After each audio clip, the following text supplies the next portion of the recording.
Industry में ऐसे कई सितारे हैं जो अपनी एक फिल्म से रातों रात स्टार बन गए, लेकिन फिर जिंदगी में कुछ ऐसा हुआ कि सब कुछ बदल गया। इनका करियर रुक गया और हालत ऐसी हो गई कि एक पल में उन्हें पहचान पाना मुश्किल हो गया। उन्हीं में से एक हैं अनु अग्रवाल। अनु अग्रवाल को लोग आशिकी गर्ल के नाम से जानते हैं।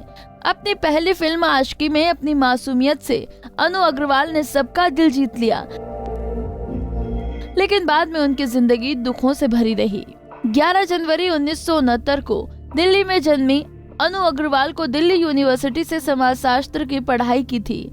मॉडलिंग के बाद 1990 में आई फिल्म आशिकी से बॉलीवुड में कदम रखा और अपनी पहली फिल्म से ही वो स्टार बन गई। निर्देशक फिल्म निर्माता महेश भट्ट ने जब पहली बार अनु को देखा तो तय कर लिया था कि यही फिल्म आशिकी में काम करेंगी और ये फिल्म सुपरहिट रही। इस फिल्म के बाद अनु को इतना प्यार मिला कि उनके घर के बाहर लोगों की लाइन लगी रहती थी ऑटोग्राफ लेने के लिए। हालांकि उनकी ये शोहरत लंबे समय तक नहीं रह पाई। पहली फिल्म से मिली सक्सेस के बाद अनु ने विदेश में भी काम के मौके तलाशने शुरू कर दिए थे। इस बारे में खुद एक्ट्रेस ने कहा था, एक दिन मैंने ये निर्णय लिया कि मैं लॉस एंजलिस जाकर काम करूंगी। मुझे एक बड़े मॉडलिंग प्रोजेक्ट का ऑफर मिला था। जब मैं वहां गई और मैंने पूछा कि क्या इस स्क्रीन कलर के साथ वे मुझे लीड रोल ऑफर करेंगे। लोग आज रेसिज्म की बात करते हैं, मगर 25 साल पहले भी लीड रोल के लिए फेयर फेस वाली लड़कियों को ही लिया जाता था।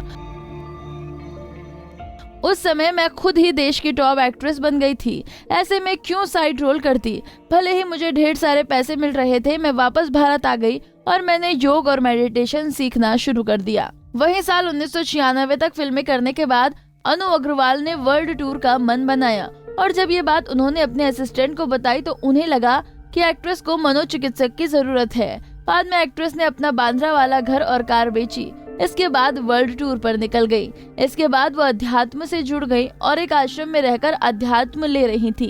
उन्होंने अपना नाम तक बदल दिया था, लेकिन इसी बीच उनका एक भयानक कार एक्सीडेंट हो गया और वो कोमा में चली गई। करीब 1 महीने बाद जब उन्हें होश आया तो वो खुद को पूरी तरह भूल चुकी थी।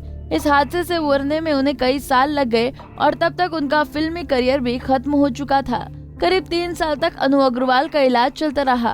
अनु ने एक इंटरव्यू में बताया कि मैं शुरू से ही योग करती थी और 1997 में मैंने उत्तराखंड के आश्रम में योगा सीखा, लेकिन इसी बीच 1999 में मेरा एक्सीडेंट हो गया और मैं कोमा में रही। डॉक्टर ने मेरे पेरेंट्स को कहा कि इसकी मौत कोमा में ही हो जाएगी, लेकिन योग की मदद से मैंने मौत को भी मात दे दी। एक इंटरव्यू में अनु अग्रवाल ने बताया कि एक्सीडेंट के बाद 2001 में उन्होंने संन्यास ले लिया और अपना सिर मुंडवा लिया। एक बैग उठाकर वो इधर उधर घूमती रही, लेकिन जब 2006 में उन्होंने वापसी की तो उनके घर को पूरे मीडिया ने घेर लिया था। एक्सीडेंट के बाद अनु अग्रवाल की शक्ल सूरत ही बदल गई। एक्ट्रेस ने अपनी आत्मकथा भी लिखा ताकि लोग उनकी कहानी जान सके। अनु की किताब के अनयूजुअल के लॉन्च होने के मौके पर महेश भट्ट ने एक्ट्रेस की खूब तारीफ की थी और कहा था कि ये बच्ची मौत के मुंह से निकली है। लेकिन मेरे लिए चौंकाने वाली बात यह है कि इतने मुश्किल समय में भी उन्होंने अपनी जिंदगी को कैसे शानदार तरीके में बदल दी। अनु अग्रवाल की शादी भी नहीं हुई है, उनका एक बॉयफ्रेंड था, लेकिन लॉन्ग टाइम रिलेशनशिप की वजह से भी उससे भी उनका रिश्ता टूट गया। अब इंडस्ट्री से दूर रहकर अनु अग्रवाल अपना एक फाउंडेशन चलाती हैं, जिसमें वो गरीब बच्चों को मुफ्त में योगा सिखाती हैं। इसके अलावा एक पावर लिफ्टर है और उन्होंने कई वेट लिफ्टिंग प्रतियोगिताओं में भी भाग लिया है।